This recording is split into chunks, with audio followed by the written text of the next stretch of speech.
साथियों, जेएनयू-एसयू एक इतना जुझारू और आश्वस्तकारी प्लेटफॉर्म है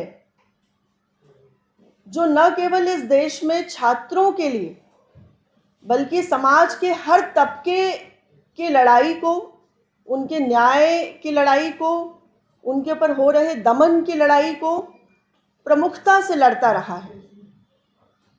और आज हम देख रहे हैं कि ऐसे ही एक जेएनयू-एसयू, जो कि दिल्ली विश्वविद्यालय के किन्हीं भी 2 कॉलेजेस को आप जोड़ दीजिए तो जेएनयू बन जाएगा। इतनी इस छोटा एक 9-10 हज़ार की संख्या का हमारा एक प्लेटफॉर्म है।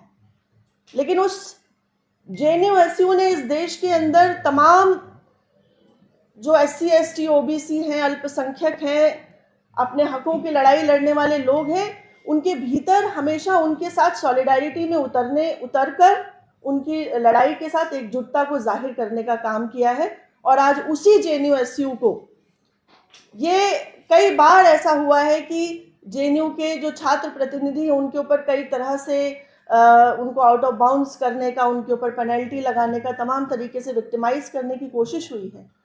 पर इस बार जो किया गया है ये ऐतिहासिक है, जब एक साथ पूरी की पूरी जेएनयू-एसयू यूनियन को पूर्व अध्यक्ष समेत रस्टिकेट कर दिया गया है।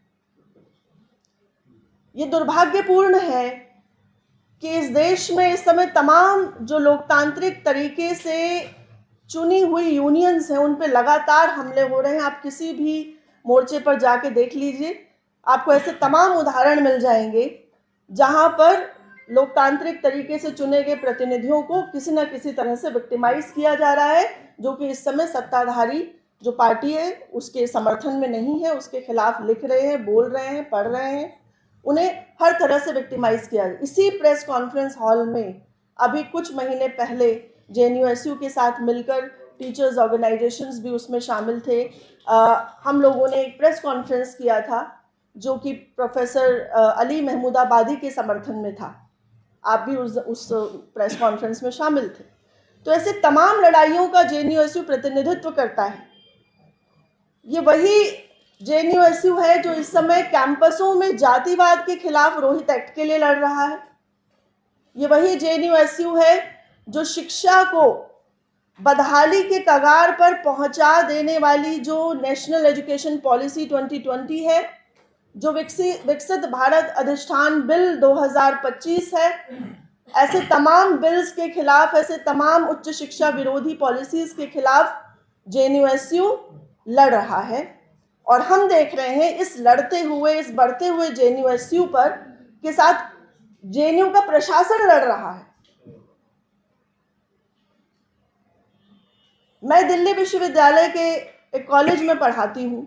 आप सब इस दुर्घटना से वाकिफ होंगे कि चंद महीनों पहले किस तरह से दिल्ली विश्वविद्यालय जो छात्र संघ की एक जो प्रतिनिधि हैं दीपिका झा, उन्होंने एक शिक्षक को थप्पड़ मारा। उसको सीसीटीवी में वो दर्ज हो गया तो हमें पता चला, हमें पुख्ता जानकारी है कि पूरी परिस्थिति क्या थी। उसके ऊपर जो एक्शन हुआ उससे भी आप वाकिफ हैं। और जिस शानदार तरीके से उस रस्टिकेशन को मीडिया में फोटोज सर्कुलेट करके वापस लिया गया कि हाँ हो गया, अब इन्होंने काफ़ी झेल लिया, 1-1.5 महीना इनका आउट ऑफ हो गया, अब इनको वापस से रीइंस्टेट किया गया। तो सत्ताधारी वर्ग के साथ अगर आप खड़े हैं तो आप किसी शिक्षक को थप्पड़ मार के भी बच सकते हैं, उसका अपमान करके भी बच सकते हैं। लेकिन अगर आप अपने कॉलेज में लाइब्रेरी के भीतर आप कह रहे हैं कि हमको यहाँ पर किसी फेस रिकग्निशन टेक्निक की ज़रूरत नहीं है, हमको लैब्स की ज़रूरत है, हमको इंफ्रास्ट्रक्चर की ज़रूरत है, तो हमने कल ही जेएनयू-एसयू जो रस्टिकेटेड जेएनयू-एसयू की प्रेसिडेंट है अदिति को इसी प्रेस कॉन्फ्रेंस हॉल में सुना कि जब वो अपनी मांगे लेकर ये यूनियन जाती है अपने वाइस चांसलर के पास तो उनका जवाब होता है कि बेगर्स कांट बी चूजर्स। शर्म आनी चाहिए जेएनयू के इस प्रशासन को, जेएनयू के वाइस चांसलर को और उन तमाम लोगों को जो इस फैसले के साथ खड़े हैं। मैं दिल्ली विश्वविद्यालय के एक शिक्षक संगठन डेमोक्रेटिक टीचर्स इनिशिएटिव से जुड़ी हूँ। हम लोगों ने डीटीआई की ओर से जेएनयू-एसयू के समर्थन में स्टेटमेंट भी लाया है और लगातार हम इस मुहिम में हैं और हम ये मानते हैं कि आज हमारा फर्ज है इस जुझारू और इस आश्वस्तकारी जेएनयू-एसयू के साथ खड़े होने का। इस देश के तमाम डेमोक्रेटिक मूवमेंट्स को आज जेएनयू-एसयू के छात्र प्रतिनिधियों के साथ उनके इस लड़ाई में आज एकजुटता दिखाने की ज़रूरत है और हम ये लड़ाई जारी रखेंगे। मैं फैज़ की चंद पंक्तियों के साथ अपनी बात को समाप्त करूंगी।